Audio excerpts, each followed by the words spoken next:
السلام علیکم ورحمۃ اللہ وبرکاتہ۔ عزیز طلباء طالبات، آئیے آج اپنی درسی کتاب میں صفحہ نمبر 44 پہ ہم نے ایک سبق شروع کیے تھے جو خاکہ نگاری خاکہ تھا، جس کا نام تھا مولانا محمد علی جوہر۔ خاکہ نگار تھے مولانا عبد الماجد دریابادی۔ خاکہ نگار تھے مولانا عبد الماجد دریابادی۔ عبد الماجد دریابادی خاکہ نگار تھے مولانا عبد الماجد دریابادی۔ صفحہ نمبر 44 پہ دوسرا پیراگراف، جس کو ہم دوسرا اقتباس کہتے ہیں، شروع کرتے ہیں کہ خلافت کمیٹی کے جلسوں میں گرما گرم نوک جھوک کے وقت بارہا یہ منظر دیکھنے میں آتا کہ ایک بار کیا ہوا کہ مرکزی خلافت کمیٹی کا اجلاس دلی میں حاکم اجمل خان کے مکان پر ہو رہا تھا۔ مولانا محمد علی بیمار و معذور لیٹے ہوئے تھے۔ مخالف صف میں ایک اور مشہور لیڈر، ایک روزنامے کے مالک، ماں اپنے صاحبزادے کے اور اسی روزنامے کے ایڈیٹر بھی تشریف فرما تھے۔ بحث نے طول کھینچا۔ بحث نے کیا کھینچا؟ طول کھینچا۔ طول کھینچنا یعنی بحث کیا ہو گئی؟ طویل ہو گئی۔ طول بنا ہے طویل سے، کس سے بنا ہے؟ یا طویل بنا ہے طول سے، یعنی بہت زیادہ لمبی بحث ہوئی، اور یہ تینوں صاحب ناخوش اور جلسے سے اٹھ کھڑے ہوئے۔ محمد علی برجستہ پکار اٹھے، غضب ہو گیا۔ باپ، بیٹے، روح القدس تینوں خفا ہو گئے۔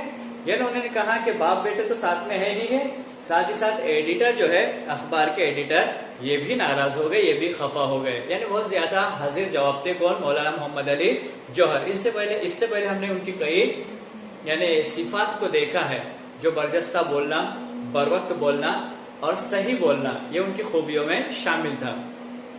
ذہانت کے لیے بڑا میدان شعر و شاعری تھا۔ محمد علی خود بھی شاعر تھے اور شاعری کی دنیا میں نام تھا جوہر۔ یعنی مولانا محمد علی جوہر کا کیا تھا؟ تخلص کیا تھا؟ جوہر تھا۔ ساتھ ہی ساتھ سب سے بڑے بھائی کا تخلص تھا گوہر۔ اب گوہر کون؟ مولانا شوکت علی گوہر، جو سب سے بڑے تھے۔ اس کے بعد چھوٹے جو تھے مولانا محمد علی جوہر تھے، اور تیسرے فرماتے تھے کہ منجلے بھائی شوکت ہے۔ حالانکہ یہاں جو منجلے بھائی لکھا گیا تھا، منجلے بھائی شوکت نہیں بلکہ منجلے بھائی کون ہے؟ ذوالفقار ہے۔ غلطی سے وہاں ذوالفقار شوکت کی جگہ ذوالفقار آیا، ذوالفقار کی جگہ شوکت آیا، تو شوکت ہے بے تخلص رہ جاتے ہیں۔ ان کے لیے تخلص تجویز کرتا ہوں، اسی وزن اور قافیے میں شوہر۔ اب یہ تینوں بھائی ہیں، مولانا شوکت علی گوہر ہے، دوسرے ہے مولانا محمد علی جوہر۔ اب تیسرے بھائی جو ذوالفقار ہے، یہاں غلطی سے پھر سے شوکت نام دیا ہے، تیسرے جو ذوالفقار علی تھے، تو انہوں نے کہا کہ میرے تیسرے بھائی جو ہے وہ ذوالفقار علی ہے، درمیان کے جو بھائی ہے ذوالفقار علی ہے، ان کا کوئی تخلص نہیں ہے، لہٰذا ان کا تخلص انہیں شوہر رکھ دیا۔ شیفتہ کی مشہور غزل نادانیوں میں ہم، پشیمانیوں میں ہم، پر غزل کہنے بیٹھے تو مطلع فرماتے ہیں۔ اب تضمین کے جو اشعار ہوتے ہیں، آپ کو تو معلوم ہے تضمین کے اشعار کسے کہتے ہیں، تو تضمین کے اشعار میں انہوں نے شیفتہ کے شعر پر تضمین کی۔ کیوں شہر چھوڑ جائیں گے دہقانیوں میں ہم، مجنوں کے ساتھ ہوگے بیابانوں میں ہم، بیابانیوں میں ہم۔ اب یہ کہہ رہے کہ ہم شہر چھوڑ کر کیوں جائیں گے، مطلب شعر کا حوالہ دیا گیا کہ ہم شہر چھوڑ کر کیوں جائیں گے، کھیتوں میں، کھلیانوں میں، ہم تو کیا رہیں گے؟ مجنوں کے ساتھ ریگستان میں رہیں گے، جنگلوں میں رہیں گے۔ خود بیجاپور جیل میں قید تھے لہیم شہیم بڑے بھائی، راجکوٹ جیل میں پڑے دبلے ہو گئے تھے۔ یعنی کہنے کا مطلب یہ بتایا جا رہا ہے کہ ان کے جو بڑے بھائی تھے، جن کا نام مولانا شوکت علی گوہر تھا، طبیعت سے مطلب تندرستی کے اعتبار سے، طبیعت کے اعتبار سے نظر آنے میں وہ لہیم شہیم تھے، جسمانی اعتبار سے زیادہ لہیم شہیم نظر آتے تھے۔ اب وہ جیل میں تھے تو بیٹھے بیٹھے کیا ہو گئے تھے؟ دبلے ہو گئے تھے، مطلب فکر تھی قوم و ملت کی، ملک کی آزادی کی، ان کی زبان سے ادا کیا ہے۔ یعنی انہوں نے خود شاعری لکھتے تھے، خود شاعری کرتے تھے، لہٰذا ان کی زبان میں انہوں نے اپنی شاعری میں ان کے لیے کیا ایک شعر پیش کیا۔ شوکت یہ کہتے ہیں وہ تنوتوش جب نہیں، پھر کیوں گنے نہ اپنے کو روحانیوں میں ہم۔ یعنی شاید وہ کہ اپنے بھائی سے کہہ رہے، خود مخاطب ہو کر کہہ رہے کہ جب میرے بھائی کہہ رہے کہ میں تنوتوش نہیں ہوں، تو ہم اپنے آپ کو روحانیوں میں کیوں نہ گن پائیں گے۔ ابھی وہ جوان ہی تھے۔ اب یہاں مولانا محمد علی جوہر کے جو گھریلو حالات تھے، ان حالات پر جو ان کے اوپر بیت رہی ہے روزانہ،